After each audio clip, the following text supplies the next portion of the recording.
আজ আমি সকাল সকাল আসিনি, আজ আমি দুপুরেই এসেছি আমার ব্লগ নিয়ে। সকাল থেকে বৃহস্পতিবারের পুজো, লক্ষ্মী পুজো করে উঠতে অনেক দেরি হয়ে গেল, তাই এই এখন এবার রান্না শুরু করলাম। আজকের মেনু করে সজনে ডাঁটা কাটা হয়েছে।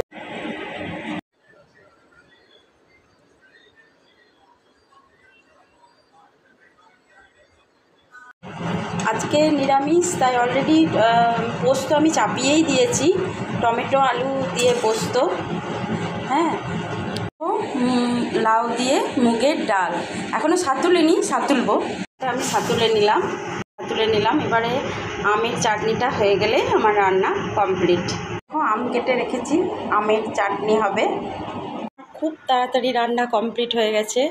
হ্যাঁ, দেখো আমি কি করলাম, তোমাদেরকে তো আগেই বলেছি, কিন্তু তবুও দেখো তাড়াতাড়ির মধ্যে আমি এইগুলোই কমপ্লিট হয়ে গেছে। এটা তো আলু পোস্ত, একটু ঝোল ঝোল করে আলু পোস্ত করেছি। এটা লাউ দিয়ে মুগ ডাল দেখো,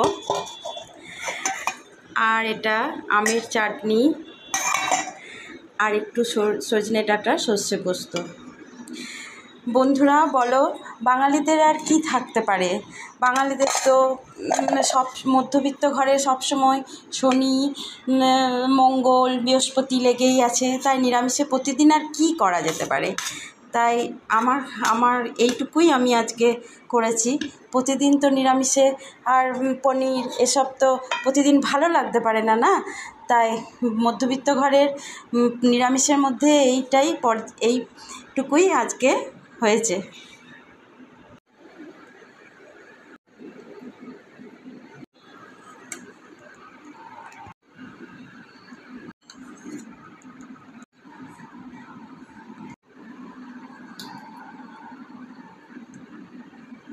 ছেলে কখন থেকে খেতে দাও করছে, তাই ওর ভাত আমি বেড়ে দিয়ে দিয়েছি, ও এবার খেয়ে নেবে।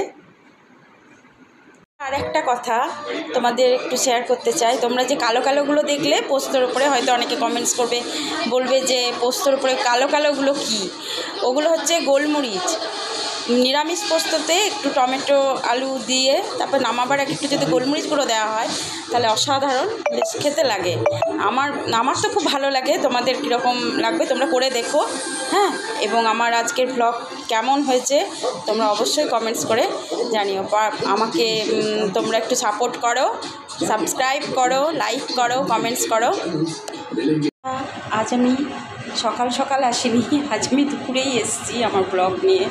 সকাল থেকে বৃহস্পতিবারের পুজো, লক্ষ্মী পুজো করে উঠতে অনেক দেরি হয়ে গেল, তাই এই এখন এবার রান্না শুরু করলাম। আজকের মেনু